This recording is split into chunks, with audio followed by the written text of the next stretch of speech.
Hey, hallo, ik heb een vraag. Ja, zeg het. Wil je auto kopen? No way.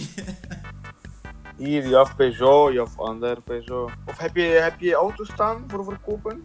Ja, ik heb wel een Daihatsu die ik wil verkopen. Zeg nu, hoeveel kilometers, bouwjaar? 164.000.